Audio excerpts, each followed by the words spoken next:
once again to Animal Tales, which I very much hope is going to become, or has become, a very favorite program of yours to watch.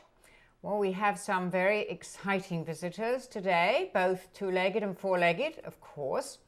We are going to talk about an organization called CARA, which actually is a southern organization which operates out of the south of this country and adopts dogs, or gets dogs to be adopted, but is very overcrowded.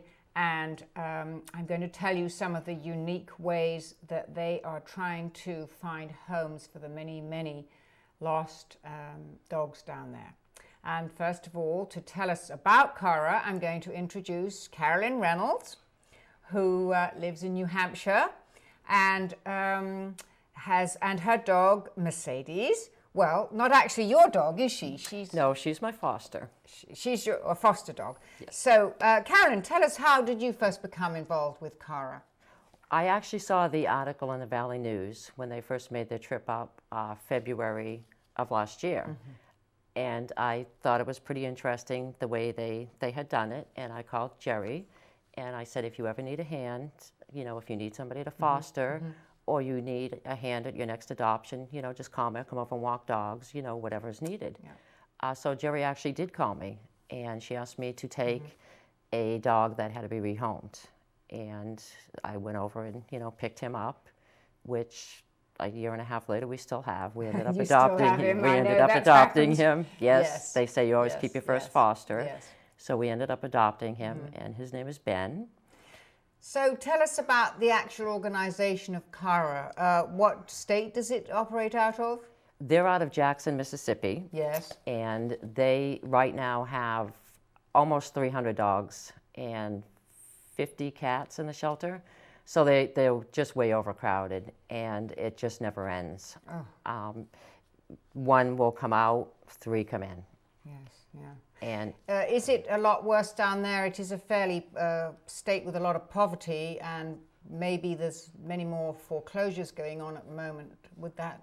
I think that has a lot to do with it too, yes. because they're finding a lot of animals abandoned on the side of the road. Yes. People will move out; they'll just leave their animals yes. right in the house, and hopefully they're still found alive. Yes, I know people do that, and also the shelters really, in some ways, have never recovered from Hurricane Katrina, have they? No, they haven't. You would think, with all the attention that Hurricane Katrina brought across the country, that it would have gotten better, but it actually is not. No, because I know that a lot of the dogs that were already in shelters were put somewhere else so that they could take in the Katrina dogs.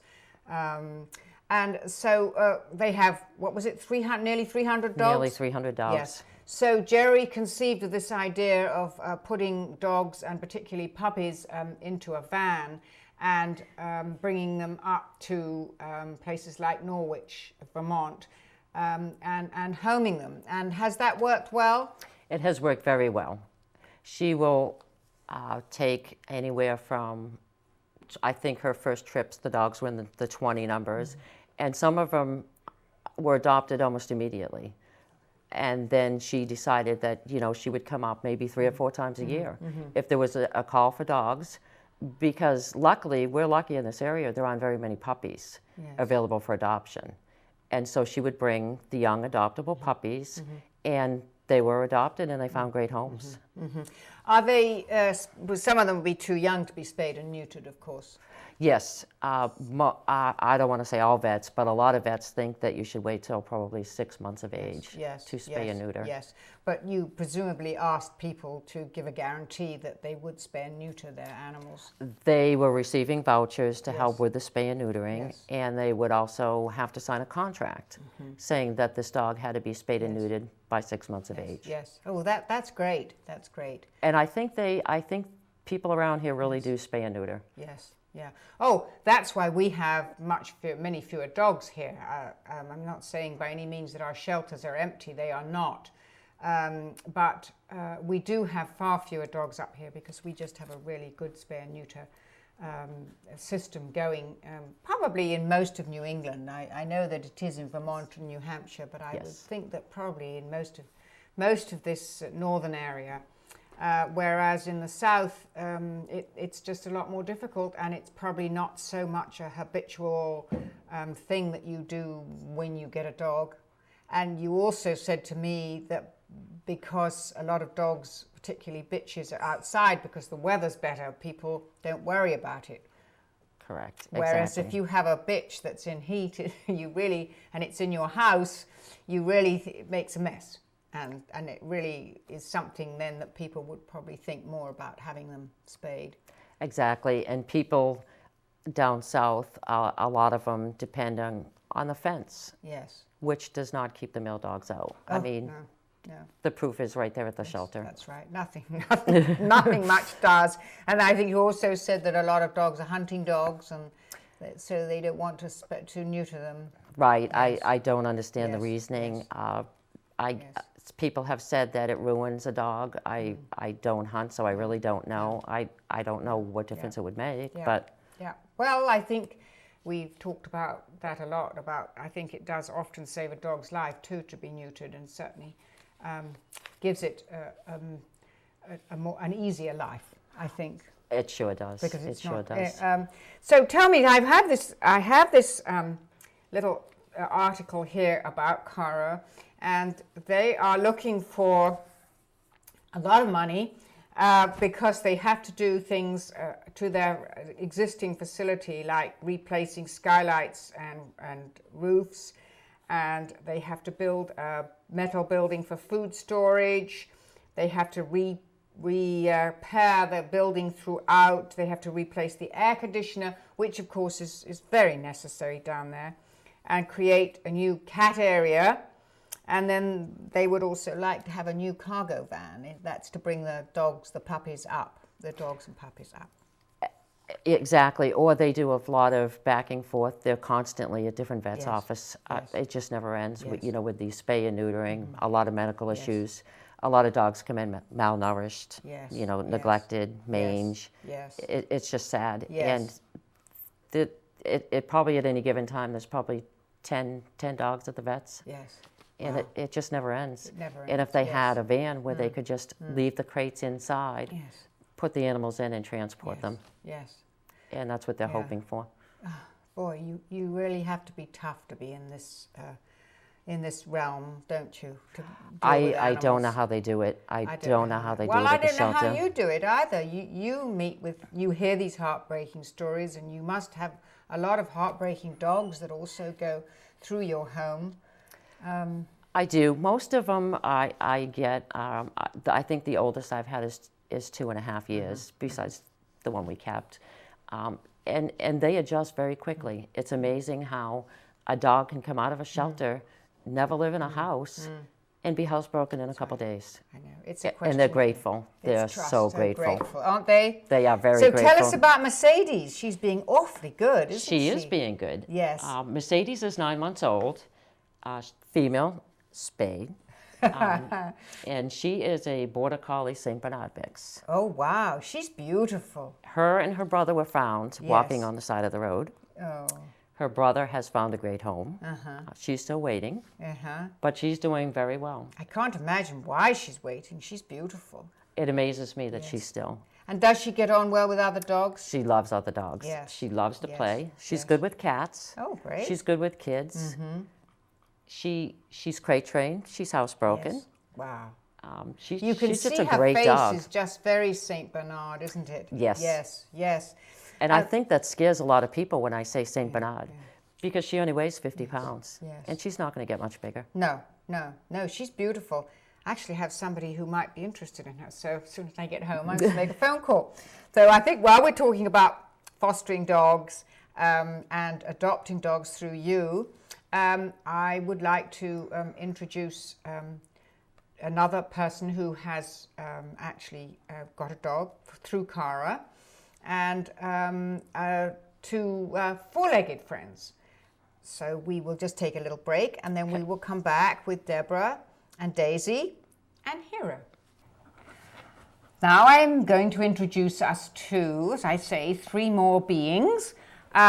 Sitting on my lap is my dog Hero, who I adopted about 6 months ago, and we will get to him in a little while. And then next to me are Deborah and Daisy.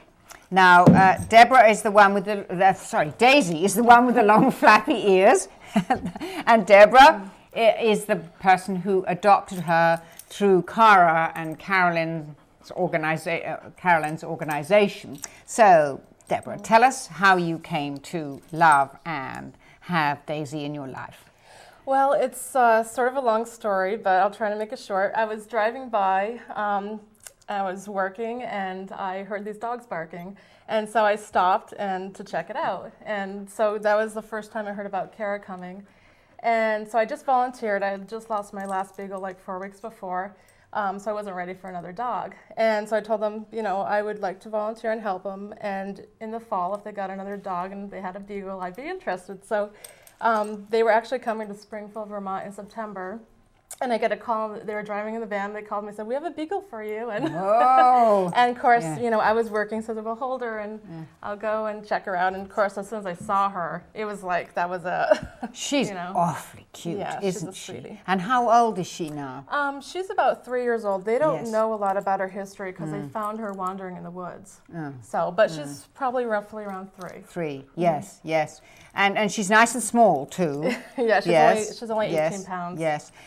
I have sort of heard also, Carolyn, with CARA, that if you want something you want to be specific about a dog, like you want a half St. Bernard or you want a beagle or something, then sometimes they can bring up what you want, like your beagle. They usually have it. They usually have it with nearly 300 dogs. You would have anything very much, wouldn't you? Yes, unfortunately they do. So you just adopted her directly. You didn't foster her or anything like that. No. Basically, they held her for me. Yes, that's Which right. I lucked out because all the dogs were adopted. It was our first time in Springfield, and all the dogs went really fast. Yes.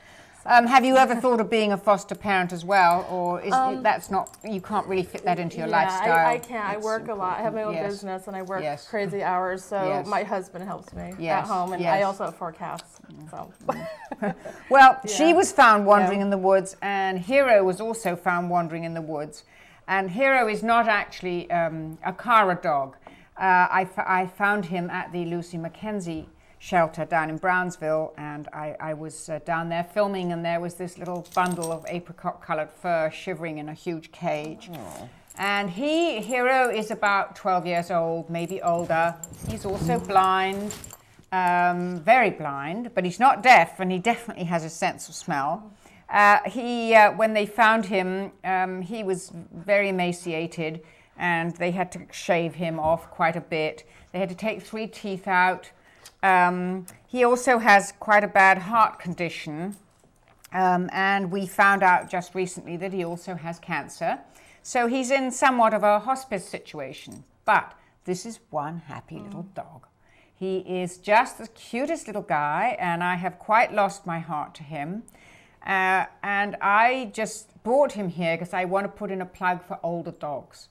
I understand that not everybody wants to take on a 12-year-old dog, and he could be older, and all of the sometimes medical problems that you have with that. But I do urge people to think very seriously about getting a dog that's not necessarily a puppy. Although, as Carolyn says, there are lots of puppies that need homes too. But with people losing their homes, people often have to move, and they can't take their pets with them. And so very often you've got dogs who are 2, 3, 4, 5, 6, 7, 8, who just need a loving home. And you can just give them those remaining years of life and make them happy. And doing that, you make yourself happy too. It's a very rewarding experience. And I have learned in 6 months I've had this little guy, I have learned so much from him and about his medical conditions, but mainly about his little personality. And he has brought so much to my life and to that of my other dogs. So Hero is just saying, please don't forget us older ones, because we do need homes too. And also there are very many dogs who need to go together, who have grown up together and bonded together and are like brother and sister, or sister and sister, or brother and brother, and really need to stay together. It's sometimes very unkind to separate them. especially dogs that have been found as strays, and that's all they know is each other. Is each other, exactly. So, and I always say, like, you know, children have two, it's the same, much the same as one, and, you know, so have one dog, have two, it's much the same. Although, of course, not all dogs want to have company. My other two were not too happy when Hero arrived, but they've got used to him now. So I think all three of these dogs here are very happy to have other canine companions in their lives. Yes. And tell me, Carolyn, before we go, is CARA going to be coming up again? If there's a need for dogs and they can get enough interest and do pre-adoptions, they will be back in the fall. So how do you do that? How do you work the local populace and find out what is needed? We've done advertising on the computer, in the paper, and what we do is pre-adoptions. Yes. People will put in submit an application. Yes. They see a dog online, and Janet, the shelter manager, knows every single dog's personality. Yes. So she can tell somebody right over the phone whether they're a good fit for her family. Wonderful. Or, as I said, if you're looking for a particular breed or a crossbreed or something like Mercedes, then you can also contact CARA, and they will do their best for you. And all of the details are coming up on the screen soon, and I would just ask you, please, to be as generous as you can. I know these are hard times for all of us. It's even harder down in Jackson, Mississippi, with 300 dogs to home and more coming in all the time. And people like Carolyn work so hard to make a difference in this life, and we do thank her. And Deborah, too, for having made a difference in the life of Daisy.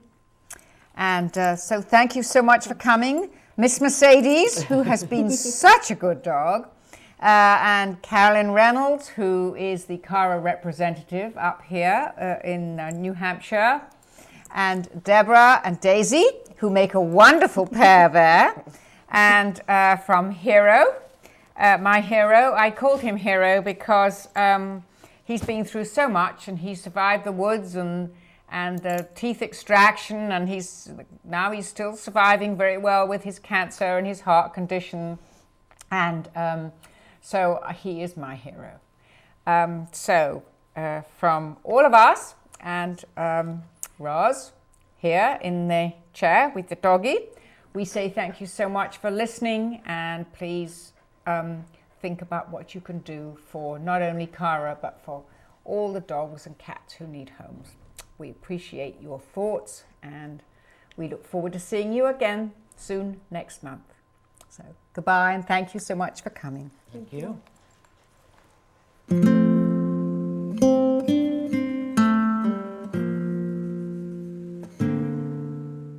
Not to hurt our humble brethren is our first duty to them, but to stop there is not enough.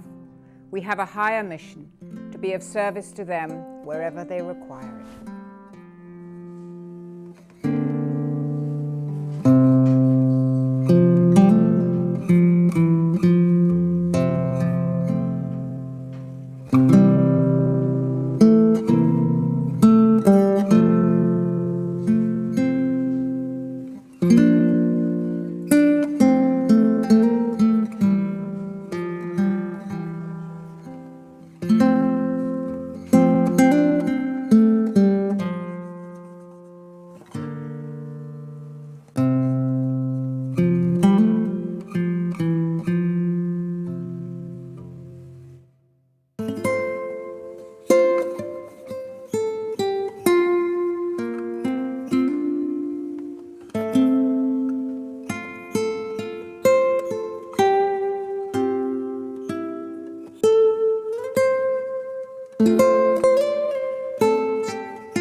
I'm Janet Madden. I'm the shelter manager with the C.A.R.A. Animal Shelter in Jackson, Mississippi. In Jackson, we don't have a shortage of dogs. That's what we're doing here. We're finding great homes in the Northeast up here for our shelter animals. Makes it worth the trip. We had fun, the dogs had fun, but it's a lot of work. Our goal is to hopefully have the same environment at some point in time that y'all do with the by promoting neuter spay. That's what we need. We are having some financial difficulties. The one thing we've got plenty of, no shortage of, is animals. Money's always a factor when you have that many animals. We have 300 in our shelter, 300 dogs, and we have about 70 or 80 cats. We get the occasional ferret, guinea pig, and pig, goats, that sort of thing. So we welcome the opportunity to come up here and find great homes.